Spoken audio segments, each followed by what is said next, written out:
या हमारे देश के ऊपर कोई भी आंख उठाता है तो उसको दौड़ा के मारो, घुसा के घर में मारो। तो ये छूट तो दिया है। कभी कभी सर छूट भारी पड़ जाता है। जैसे महाराष्ट्र मुंबई में घटना घटी है अंटालिया पे, जैसे कि एक पुलिस ऑफिसर अरेस्ट हुए हैं, उनको इतना छूट दिया गया था कि वो खुद बम रख के गाड़ी रखवा रहे थे। देखिए क्या है, समाज में अच्छाई बुराई दोनों है। आप ये नहीं कह सकते कि हर व्यक्ति अच्छा ही है, हर जगह ही अच्छा है। अच्छाई बुराई हमारे अंदर भी है, आपके अंदर भी है। तो हम ये भी नहीं कह रहे हैं कि पूरा जो 130 करोड़ जनता है वो सब लोग जो है अच्छे ही हैं। उसमें कुछ लोग ऐसे भी हो सकते हैं जिनकी मानसिकता जो है वो गलत राह पे चली जाए, वो किसी लालच में आके, लोभ में आकर के और गलत रास्ते पे चले जाए। तो कानून है, उसके लिए उनको सजा देगी कानून। मुंबई में एक पॉलिटिकल आप भी होते हैं, पॉलिटिकल क्वेश्चन सर, माहौल बहुत खराब चल रहा है पॉलिटिक्स को लेकर। खास करके गृह मंत्री का नाम आ रहा है कि मुंबई से सिर्फ 100 करोड़ का मांग कर रहे थे। अभी ट्रांसफ़र को लेकर कई सारे घोटाले सामने आए हैं।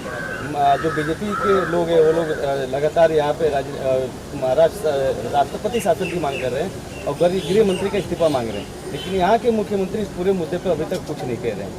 मुझे लगता है कि राजनीति में हम लोगों को नहीं पढ़ना चाहिए। इसलिए नहीं पढ़ना चाहिए क्योंकि पक्ष विपक्ष जो होता है एक दूसरे पे आरोप प्रत्यारोप करते रहते हैं, वो उनका काम है। अभी हम लोग फिल्म के माहौल में हैं तो यहाँ पे हम लोगों को उसमें पढ़ना ठीक नहीं है। सर आपसे जानना चाहेंगे, पोस्टर में एक छोटी सी लड़की का दिखाई गई है, उस बारे में कुछ प्रकाश डालना चाहेंगे? वो भैया बताएंगे। हाँ सर, आपसे बात करें। वो छोटी सी जो बच्ची है फिल्म के अंदर है, कैरेक्टर के अंदर है, ये दिनेश जी ऋतु जी की छोटी बच्ची सिनेमा के अंदर है।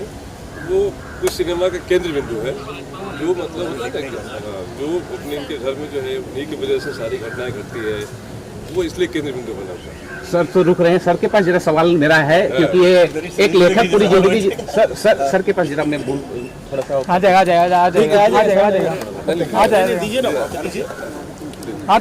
जाएगा निर्माता नहीं है, राइटर भी है। हाँ जी सर, पूछिए ना भाई। सर एक निर्माता है और लेखक भी आपने लिखा भी। एक लेखक जो है पूरा जिंदगी जी लेता है, पूरी स्टोरी है अपने आप देख लेता है। तो कितनी भव्य पिक्चर बनेगी? पिक्चर इस पे डायलॉग पे काम चालू है, एक स्क्रीन प्ले ब्लॉक हुआ है क्योंकि जल्दी में हो रहे थे।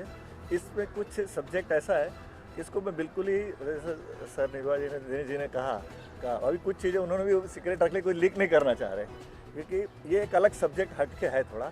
कहानियाँ तो सभी लिखते हैं हटके, हर कोई राइटर बोलते हैं मैंने हटके लिखी है।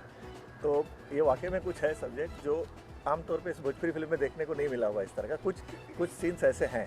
सर जब आप आर्मी की फिल्म बना रहे हैं, अगर आप एक छोटी सी भी गलती करने का लिखने में, जैसे बताए थे कि कुछ इनका ड्रेस उस बारीकी को ध्यान में रखा मैंने काफ़ी गूगल पे कुछ चीज़ें देखी है। मैंने इस तरह सब्जेक्ट नहीं, मैंने मराठी, हालांकि ओम जी को पता है, मैंने बहुत फिल्में लिखी है, मैं तो महेश माजरा सबके साथ, मगर भोजपुरी का एक शौक़ था। मैंने सीता फिल्म भी लिखी थी, तो ध्यान पे डाकू कैसे बनते हैं उस टाइम भी मैं अभी मुझे मालूम नहीं था, मैंने कभी आर्मी बॉर्डर नहीं गया, मगर गूगल पे काफ़ी उनके कॉस्ट्यूम, हेयर स्टाइल, ये सब आजकल गूगल में मिल जाता है, ये था। और इसमें आर्मी की बहुत एंट्री लेट है, मगर वो हाईलाइट है हमारे देश के किस तरह के, मतलब उनके एक डायलॉग पे ही आपको क्लियर हो जाएगा सर के कि अब देश पे जब भी संकट आवेला आर्मी आगे आवेला, मतलब ऐसे से कई सारे डायलॉग मिलेंगे।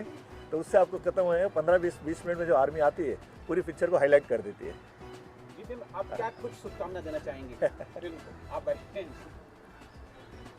नमस्ते, मनोरमा सिंह बोल रही हूँ।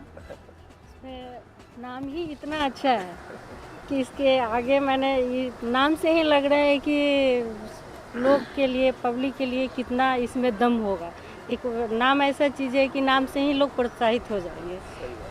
तो इसमें मैं क्या करूँगी बताऊँ ज़्यादा, खास करके जब पिक्चर बनेगी तो ऑलरेडी सबको पता चलेगी, देख के ही सब लोग बताएंगे कि क्या है इसमें, वो ज़्यादा बेटर रहेगा मेरे हिसाब से।